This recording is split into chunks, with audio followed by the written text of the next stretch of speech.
नमस्कार। जब भी हम देखते हैं कि मनुष्य जीवन में जीते वक्त वो अपने कुछ अनुभव, कुछ विचार, कुछ भावनाओं को अपने साथ लेके चलता है। मनुष्य के इन्हीं विचारों का उसके जीवन पर काफ़ी भला बुरा प्रभाव होता ही है। तो आज हम इसी व्यक्तित्व के विचारों का जीवन के जीने में किस तरह से प्रभाव होता है, इसी बारे में कुछ बातें चर्चा करेंगे। मनुष्य अपने जीवन में कुछ सिद्धांत अपने आप में बना लेता है और उन्हीं सिद्धांतों को लेकर वो जीवन जीता है। अगर उन सिद्धांतों का नींव मजबूत है तो मनुष्य के जीवन में उसका काफ़ी अच्छा प्रभाव देखने को मिलेगा। अगर नींव ही मजबूत नहीं होगी तो उस पर जो जीवन वो खड़ा करने वाला है वो बिल्कुल टिकने वाला नहीं है। ये बात हम सब जान लें, समझ लें और इसे अपने जीवन में एक उपाय की तरह इस्तेमाल भी करें। कुछ अच्छे विचार, कुछ हमारे यहाँ तो बहुत से धर्म ग्रंथों का और बहुत से प्राचीन ग्रंथों का इन विचारों की रचनाओं के लिए बहुत अच्छी तरह से उपयोग किया जा सकता है। इन अच्छे विचारों को अगर हम अपनाएंगे और इन अच्छे विचारों पर अगर हम चलेंगे तो हमारे जीवन में कोई दिक्कत ही नहीं आएगी। मनुष्य बहुत आनंदपूर्ण जीवन जी सकता है। सारा खेल तो विचारों का ही है। सारा जीवन का रूपांतरण सत्संग से ही होता है। यह बात हम जरूर ध्यान में लें। अगर हम चंदन की शीतलता चाहते हैं तो चंदन का साथ भी हम जरूर करें, अन्यथा हमें उस चंदन की शीतलता कभी नहीं मिल पाएगी।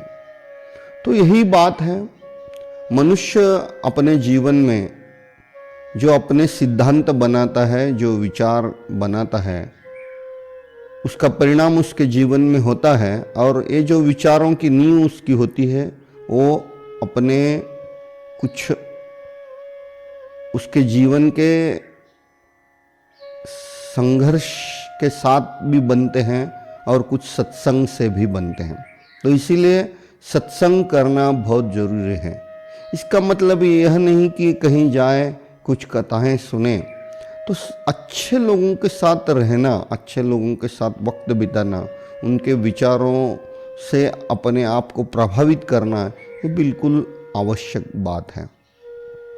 तो हम देखते हैं कि मनुष्य अपने जीवन में कुछ कार्य करता है, कुछ कर्म हमेशा ही करता रहता है।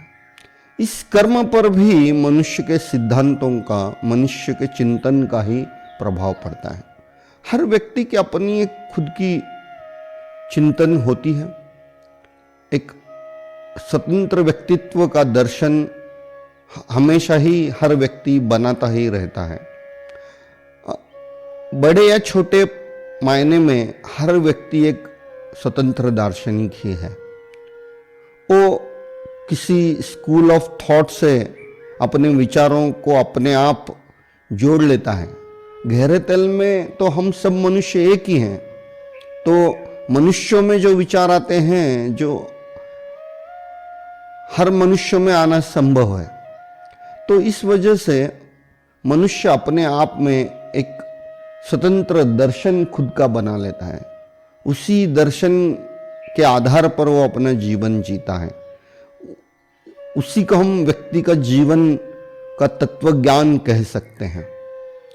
तो इसका एक अच्छा इतिहास में अगर हम उदाहरण देखेंगे तो आचार्य चाणक्य जी का उदाहरण हम देख सकते हैं।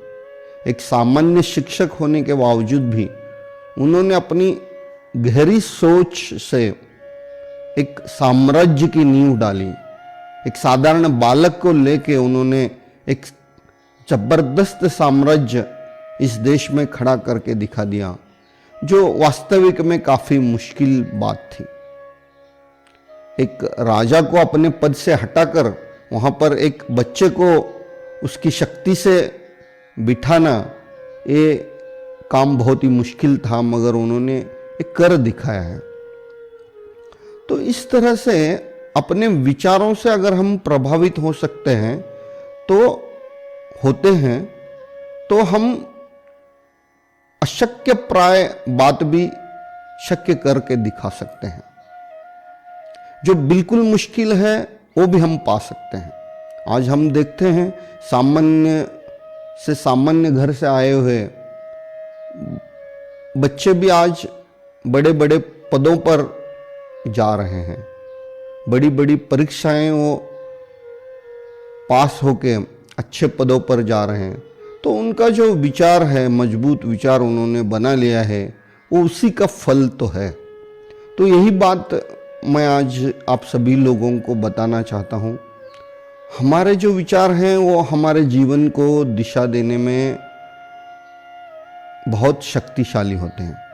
तो हम ऐसे अपने जीवन के तत्व ज्ञान को बनाएं जिससे कि हम अपने जीवन को ठीक मकाम तक पहुंचा सकें, कुछ अच्छी राह पर हम चल सकें। इसलिए अच्छे विचारों की पैदावार अपने मस्तिष्क में हम जरूर करें। इसका काफ़ी बड़ा और असरदार परिणाम मनुष्य के जीवन पर होता है। तो यही बात आज हम सब आप सबके सामने रखते हुए मैं और एक बार आप सब लोगों से यही नम्र निवेदन करता हूँ, अच्छे विचारों के साथ रहें, अच्छे विचारों का सत्संग सदा ही करें। जीवन बदलने की ही यह एकमात्र विधि है जिससे तुम अपने आप को, इस संसार को बदलने में काबिल हो सकते हो। धन्यवाद।